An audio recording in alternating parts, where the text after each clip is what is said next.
এঁচুড় কেটে নিলাম। আজকে তৈরি হবে চিংড়ি আর এঁচুড়ের মাংসর মতো তরকারি। তো প্রথমে গরম জল বসিয়ে তার মধ্যে হলুদ লবণ দিয়ে এঁচুড়গুলি সিদ্ধ করে নেব।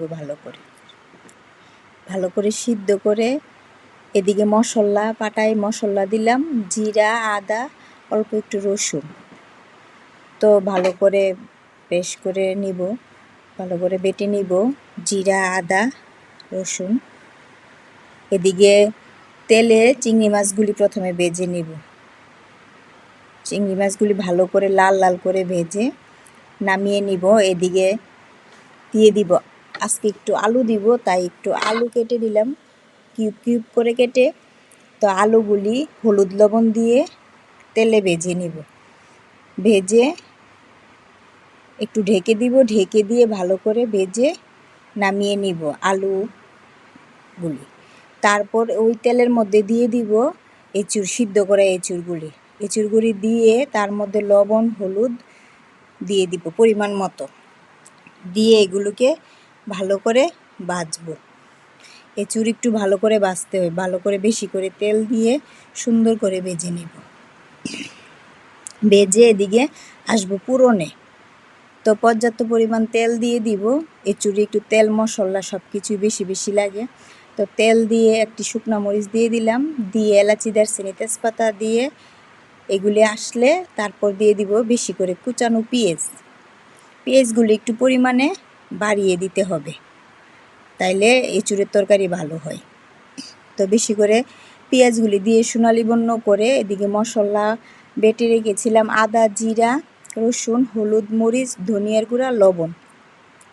তো মশলাটা যাতে পুড়ে না যায় একটু জল দিয়ে গুলে ভালো করে তো সোনালি করে ভাজা পেঁয়াজের মধ্যে দিয়ে দিলাম, দিয়ে ভালো করে নেড়ে চেড়ে দিব।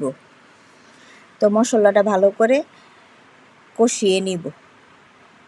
তো সুন্দর করে একটু কষাতে হবে, তেল ছাড়া পর্যন্ত কষাতে হবে। তেল ছেড়ে আসলে মশলার মধ্যে দিয়ে দিব কয়েকটা কাঁচামরিচ দিয়ে আবার একটু কষাবো। কষিয়ে তার মধ্যে দিয়ে দিব এঁচুড়গুলি। তো এঁচুড়গুলি দেওয়ার আগে আরেকটু ভালো করে কষিয়ে নিব। কষিয়ে তারপর সুন্দর করে এঁচুড়গুলি দিয়ে দিব।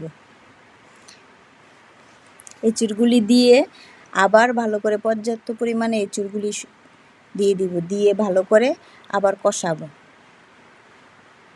আসলে তরকারিটা ভালো হয় কষানোর মাধ্যমে আর মশলা আর তেল পর্যাপ্ত দেওয়ার মাধ্যমে। তো ভালো করে কষিয়ে তার মধ্যে দিয়ে দিব ভেজে রাখা আলু আর চিংড়ি মাছগুলি। এগুলি দিয়ে আবার একটু কষাবো, ভালো করে নেড়ে চেড়ে আবার একটু কষাবো। আস্তে আস্তে ভালো করে কষাতে হয়, কষানোর মাধ্যমে সব স্বাদ। তারপর পর্যাপ্ত ঝোল দিয়ে দিব। আন্দাজ অনুযায়ী গরম জল দিয়ে দিয়েছি, দিয়ে একটু নাড়িয়ে চাড়িয়ে নিব। তো আস্তে আস্তে নাড়িয়ে চাড়িয়ে এক পর্যায়ে যখন ঝোল ফুটে আসবে তখন নামিয়ে নিলেই হয়ে গেল চিংড়ি মাছ আর এঁচুড়ের মাংস তরকারি।